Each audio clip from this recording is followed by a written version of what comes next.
Sekolah Tinggi Ilmu Bahasa Asing Cakrawala Nusantara Kupang Stiva CNK kembali melepas dan mewisuda sebanyak 16 orang sarjana sastra Inggris S1. Rapat senat luar biasa angkatan ke-14 Stiva CNK periode 2022-2023 yang dipimpin langsung Ketua Stiva CNK Dr. Randus Gregorio Sudarjono M.Hum ini berlangsung di Aula Hotel Timoraya, Kelapa Lima, Kota Kupang, Sabtu 22 Oktober 2022 pagi.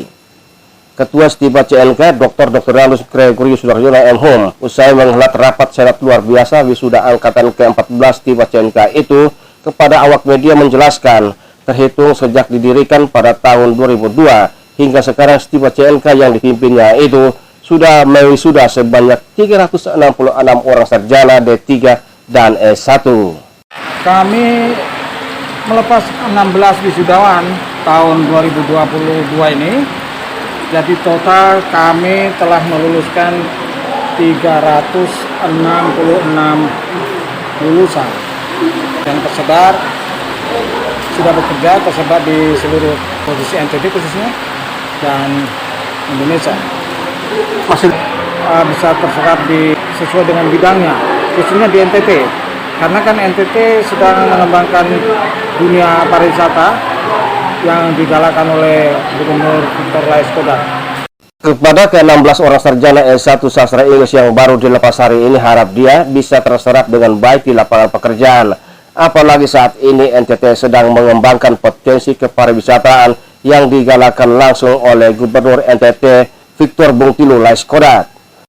Angkatan selanjutnya setelah angkatan ini jelas dia masih berproses dengan jumlah yang sedikit, yakni hanya 9 mahasiswa saja. Dan para mahasiswa itu masih duduk di semester 1 dan 2 saat ini. Diharapkan Stiva CNK terus eksis, berjalan sesuai kebutuhan pasar, dan menjadi lebih baik usai pandemi COVID-19. Apalagi prodinya langka dan sangat dibutuhkan bagi kepariwisataan NTT. Menyoal isu akan ditutupnya Stiva CNK, Gregorius menjelaskan hal tersebut bisa saja terjadi karena pemerintah selalu mengawasi dan memantau keberadaan setiap perguruan tinggi. Apalagi selama 2 tahun ini diterpa pandemi COVID-19 yang mengakibatkan hilangnya animo para pelajar untuk melanjutkan pendidikan di perguruan tinggi termasuk di Stiva CNK. Pemerintah saat ini ungkap dia juga sedang berpikir bagaimana caranya agar Stiva CNK bisa kembali eksis karena lembaga perguruan tinggi ini tentunya tidak bisa hidup tanpa mahasiswa. Senada diungkapkan dosen sekaligus mantan ketua jurusan Stiva CNK Dr. Jeremy Baluk. Menurut dia, lembaga perguruan tinggi Stiva CNK akan terus berproses sesuai kebutuhan pasar, apalagi dunia pariwisata NTT semakin maju dan mendunia seperti pariwisata Labuan Bajo. Melihat kemajuan kepariwisataan NTT, pihaknya melalui Stiva CNK akan berupaya untuk berinovasi melahirkan peluang lain selain prodi sastra Inggris, misalnya menghadirkan prodi sastra Jepang dan lain-lain. Artinya ini membuka peluang bahwa lulusan dari NTT itu juga mampu bersaing di daerah tujuan wisata yang besar seperti Bali.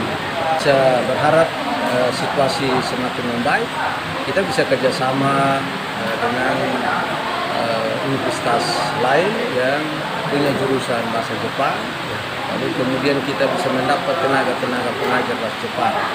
Lulusan Stiva CNK, ungkap Yermi, ada yang bekerja di Bali. Tentunya ini akan membuka peluang karena lulusan asal Kupang NTT ini juga mampu bersaing di daerah tujuan wisata yang besar seperti Bali.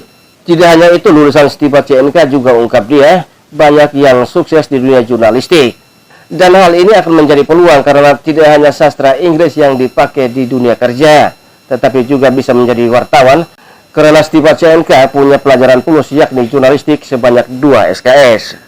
Untuk diketahui, predikat cum laude wisuda Stiva CNK angkatan ke-14 direbut masing-masing oleh Samuel Martua Sitorus dengan nilai IPK 3,50. Di posisi kedua, Marcelina Ratu dengan IPK 3,49 dan menyusul Skolastika Venada Tegor dengan IPK 3,46. Sam Domingo, Mika News.com melaporkan.